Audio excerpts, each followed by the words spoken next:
I was young when Athens killed the man who taught me to question. His death did not end philosophy for me. It made philosophy impossible to avoid. Socrates left no book, but he left a wound in everyone who loved him. I chose dialogue because living thought is not a monument. It moves between people, resists possession, and forces the reader to become a participant rather than a spectator. I also learned that a teacher can become more dangerous after death, because then his questions are no longer contained by his body. They enter the memories of students and keep working there. The city had speeches, votes, reputation, and confidence. I learned that a crowd can mistake shadows for truth and power for wisdom. Democracy had condemned my teacher, yet tyranny had also disgraced itself. I learned to distrust political labels when the soul beneath them remained unexamined. The question was not simply who should rule, but what kind of person is fit to rule anything. This is why my dialogues rarely give the reader a soft landing. I wanted the mind to feel its own confusion, because borrowed certainty is one of the easiest forms of sleep. I began to ask whether justice, beauty, and goodness were only opinions, or whether the mind could turn towards something more stable than fashion. The forms were my way of refusing to make truth a servant of appetite. If every age invents justice for its convenience, then justice is only the mask of power. I wanted the soul to turn towards standards that judge us, not standards we manipulate.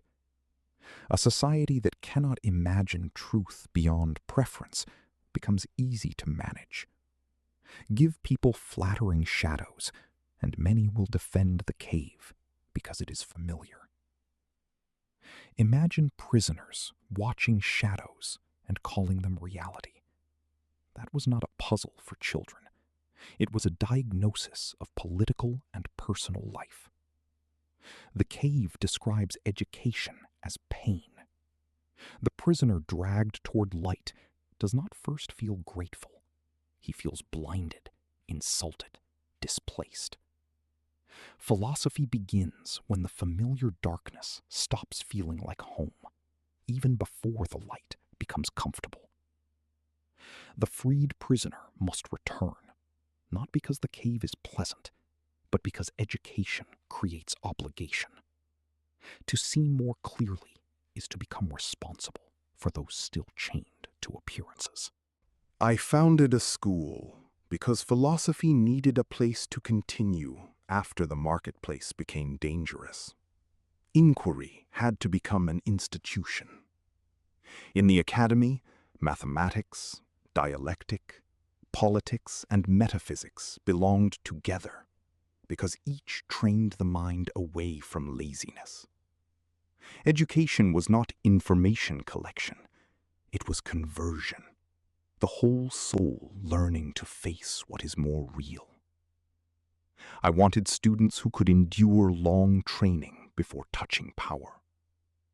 A mind not disciplined by truth will use cleverness as a weapon and call the injury success. I dreamed that wisdom might guide politics. In Syracuse, I learned how hard it is to educate desire when desire wears a crown. My political hopes were severe and dangerous. I wanted rulers trained by truth rather than flattery.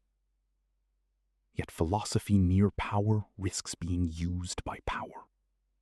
The philosopher who advises a court must ask whether he is educating the ruler or decorating the regime. The failure in Syracuse taught me that political fantasy can seduce philosophers too. Even the lover of wisdom must guard against imagining that an idea becomes real because it is beautiful. Even desire could become a ladder. Love begins with a face, but if trained, it can rise toward beauty itself. In love, I saw both danger and possibility. Desire can trap the soul in possession, jealousy, and vanity. But desire can also educate perception, leading the lover from a beautiful body to beautiful souls, laws, knowledge, and finally, beauty itself. Desire, then, is not the enemy by itself.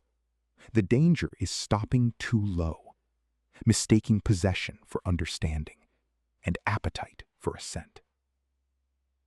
Do not trust the first reality handed to you. Turn around. Ask what is casting the shadow. Education is the painful art of learning where to look. I leave you the discipline of turning. Turn from appearance to inquiry, from applause to truth, from shadows to causes. The soul is not freed by being told what to see. It is freed by learning how to look. If this sounds severe, it is because I thought the soul was at stake. Every day trains your eyes toward shadows or toward light, and neutrality is usually only another shadow.